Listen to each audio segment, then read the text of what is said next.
¿Cómo están? Saludo a todas las personas que me acompañan en este espacio de reflexión donde abordaremos las políticas públicas desde su definición contemporánea y los desafíos que enfrentan en la actualidad. Sean entonces bienvenidas y bienvenidos a este espacio donde trataremos de enlazar las ideas de Javier Wilson, comunicador social y profesor de la Universidad de La Rioja en España, y algunas de las propuestas de Platón, el mito de la caverna y de la paideia como principio del Estado y la organización del mismo. Iniciamos entonces este recorrido partiendo de una pregunta que me surge a partir de la preparación de esta sesión. ¿Qué papel debería cumplir el Estado con relación al bien común? ¿La política nació para ser hombres más conscientes y racionales que gobiernan o son gobernados como propuso Platón? ¿O es una herramienta técnica para responder y satisfacer necesidades de una sociedad que demanda una solución como propone la administración moderna? Es aquí donde empiezan a surgir nuestras primeras tensiones dialécticas que trataremos de abordar a lo largo de este episodio. Empezamos entonces con Platón, que entusiasta de su teoría de la educación, donde formuló a la educación como la misión primordial del Estado y como la forma de garantizar que cada ciudadano se ubicara y se desarrollara en su clase social correspondiente, es decir, en los niveles más bajos, artesanos y soldados que podían acceder a la gimnasia y a la música, y aquellos seleccionados para gobernar ubicados en un segundo nivel o el nivel de las matemáticas, la dialéctica y, por qué no, una predisposición para gobernar. El sistema educativo de Platón demostró una organización política que se pensaba en términos de la virtud y de qué tan cerca se podía vivir o se podía estar de la idea de bien. Existe una anécdota que quisiera compartir como introducción a la política de Platón. La máxima o su máxima de rey filósofo y su postura determinista, pues hay que decirlo un tanto antidemocracia y pura aristocracia de Platón, le llevaría a la ciudad de Siracusa para intentar educar al joven tirano Dionisio II. Dionisio II se encontraba gobernando por la muerte de su padre y pues su tío decide contactar a Platón para involucrarlo en un proceso de formación filosófica. Platón, conociendo el carácter de Dioniso, creyó que con la filosofía correcta, con la formación correcta, podía transformar la tiranía en un estado ideal. ¿Cuál fue el resultado pues, de esta expedición platónica? El fracaso absoluto. Platón terminó como prisionero y casi vendido como esclavo a causa de las decisiones de Dionisio II y de lo que podríamos decir sus no virtudes para gobernar. Esta experiencia le enseñó a Platón y de paso a las generaciones posteriores que no basta con conocer y buscar la idea de bien. La política requiere, y podríamos decirlo, que demanda entender las pasiones humanas. Acá retomaríamos entonces lo dicho por el profesor Wilson, que resonaría con la anécdota anterior cuando cita a Thomas Day diciendo que la política pública también es, abro comillas, lo que los gobiernos deciden no hacer, cierro comillas. Dicen que Platón ya en su vejez logró reconocer o llegó a reconocer que ante la ausencia de sabios perfectos, como humanos deberíamos confiar en la ley escrita como sustituta de esa sabiduría. Y digamos que considero esta anécdota importante porque es una lección para la humanidad y para los estados contemporáneos. No deberíamos nosotros como ciudadanías esperar líderes providenciales. Necesitamos de cierta manera fortalecer las instituciones, fortalecer el Estado y necesitamos también del acompañamiento y de la confianza en procesos transparentes que den la cara a la ciudadanía.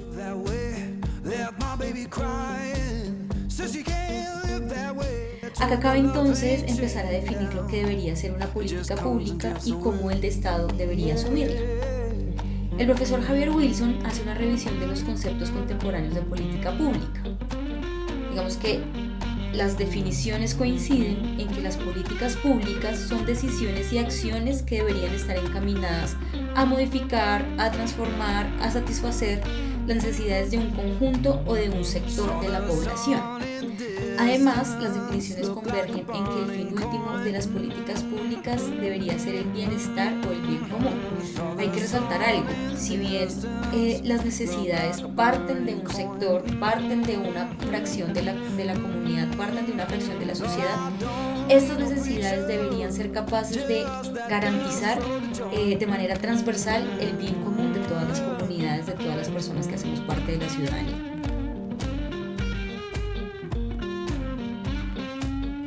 Partiendo de toda esta revisión, hay dos definiciones que me llaman mucho la atención de acuerdo al trabajo del profesor Javier Wilson. La primera es la definición de Joan Subirats, que afirma que las políticas públicas son, abro comillas, norma o conjunto de normas que existen sobre una determinada problemática, así como el conjunto de programas y objetivos que tiene el gobierno en un campo concreto, cierro comillas, lo cual me parece muy interesante.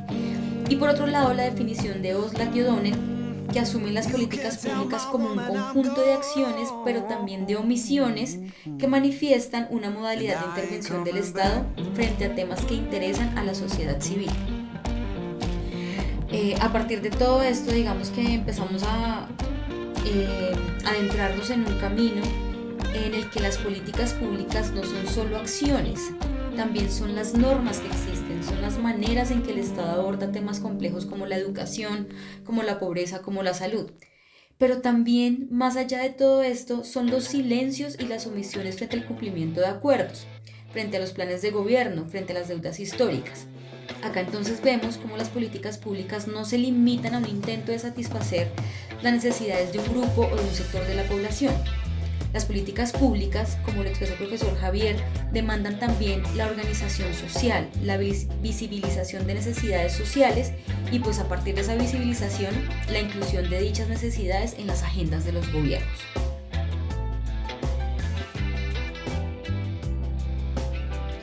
Y bueno, digamos que no sé si funciona mucho, pero el intento de utilizar el mito de la caverna como una especie de lente para abordar los desafíos de las políticas públicas. Imaginémonos que los problemas sociales, por ejemplo, las brechas a causa de la pobreza en el Pacífico colombiano, por ejemplo, la falta de conectividad en las zonas rurales del país o las condiciones laborales precarias y paupérrimas de los trabajadores en nuestro país, son las sombras proyectadas en la pared del fondo de la caverna.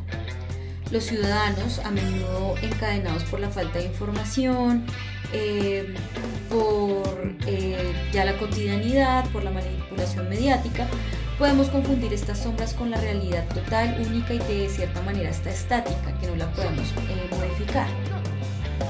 Aquí en este punto entonces, no solo quien diseña las políticas públicas, sino también las organizaciones sociales, los activistas, los colectivos sociales, es decir, quienes estamos observando las sombras, enfrentaríamos el desafío de ser de cierta manera ese prisionero que rompe las cadenas, de ser ese filósofo que se atreve a cuestionar las sombras.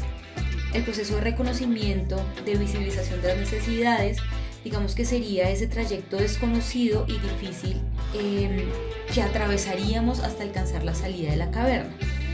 La falta de recursos, las brechas existentes o de cierta manera la voluntad política, en términos de lo que Wilson recoge, actuarían como esas ataduras que impiden voltear a ver hacia la luz de la justicia social. Aquí quisiera de pronto detenerme y pensar en algo. En Colombia la caverna y sus sombras persisten cuando vemos que aún hay condiciones que limitan el acceso a la educación básica y media, cuando persisten cuestiones de inseguridad y desplazamiento forzado, cuando todavía hay situaciones de pobreza extrema y hambre. Aquí, en nuestro contexto, la caverna no es solo una alegoría, la caverna pasa a ser una realidad geográfica y social que determina el destino de las políticas públicas.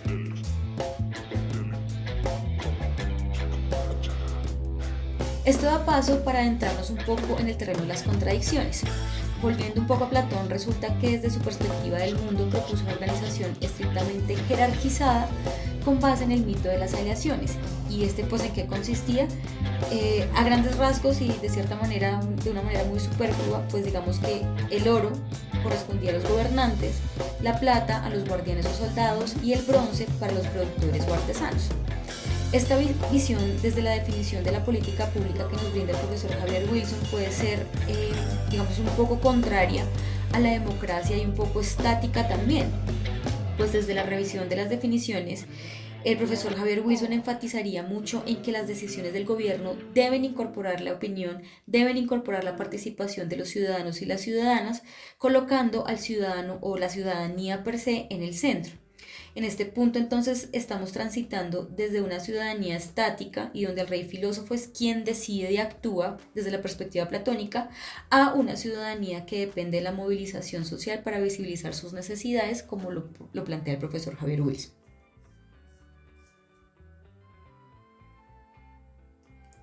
Acá nos empezamos entonces a encontrar con un problema de coherencia entre la propuesta platónica y de la administración moderna que es importante resaltar. Entonces sería, ¿cómo puede un filósofo regresar a la caverna para liberar a otros si considera que la mayoría tiene un alma de bronce incapaz de ver la luz? En el contexto colombiano, esta tensión la podemos observar, por ejemplo, en la brecha que existe entre la educación urbana de élite, por ejemplo, y la educación rural que el Estado intenta fortalecer para cerrar las brechas. Si nos ceñimos estrictamente, pero también de una manera muy superflua a lo que propone Platón, quizás estaríamos condenando al campesino a su naturaleza de productor. Si seguimos la definición de las políticas públicas y de cierta manera involucramos las teorías críticas contemporáneas, pues la educación sería vista desde las políticas públicas como un instrumento de movilidad y de justicia social.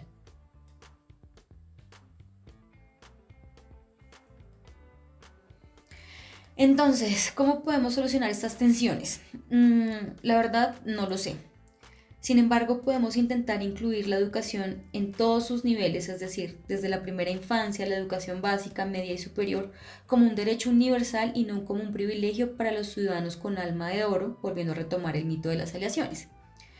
Quizás programas como la formación integral Crece del Ministerio de Educación actualmente, que pretende impulsar la formación en arte, deporte, educación socioemocional y cambio climático, al igual que la paideia de Platón, que incluía la gimnasia y la música para formar el carácter, puede de cierta manera permitir que las nuevas generaciones salgan de esas sombras del status quo y del determinismo político y social,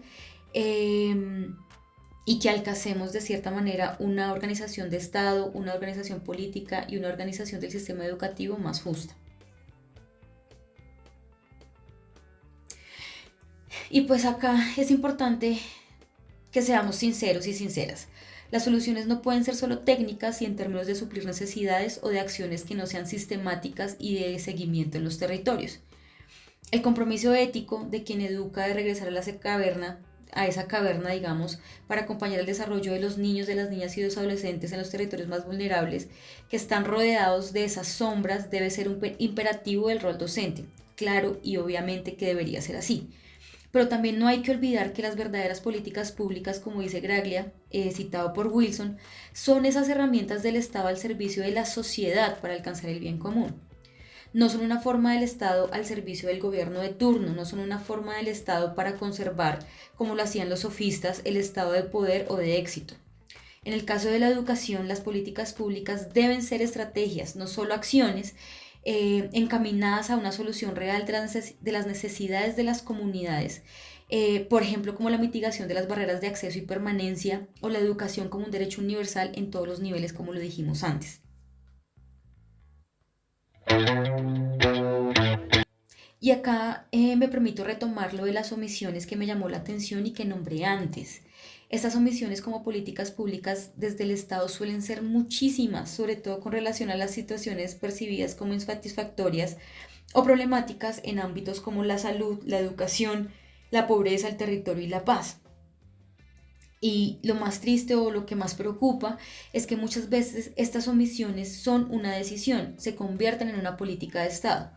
Nuevamente es importante recalcar, antes que todo, las políticas públicas deben buscar el bien común, el bienestar colectivo, deben contar con la aprobación y la participación de la ciudadanía.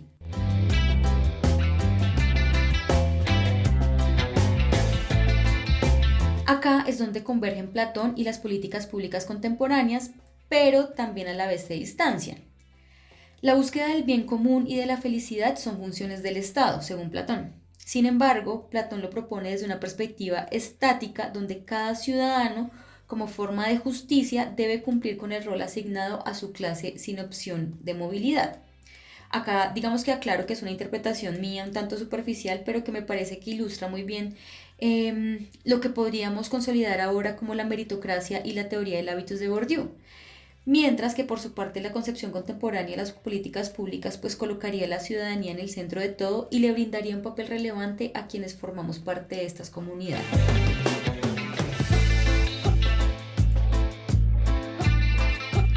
Quisiera concluir con esta reflexión entonces.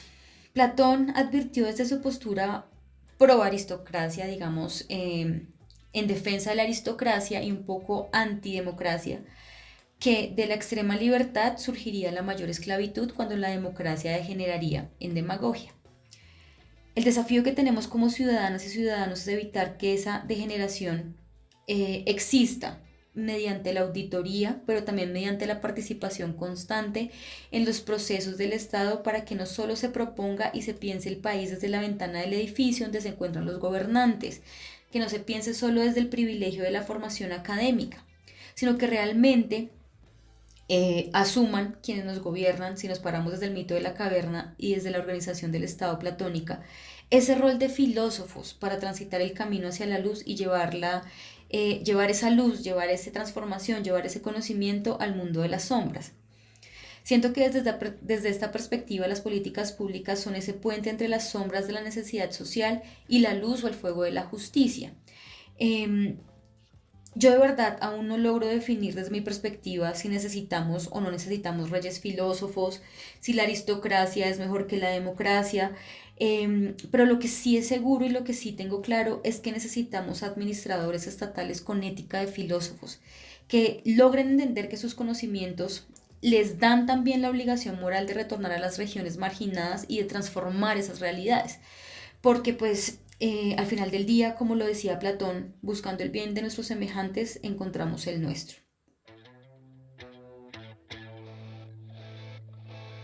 Muchas gracias por acompañarme en este viaje desde la caverna. Espero que hoy sea un día maravilloso.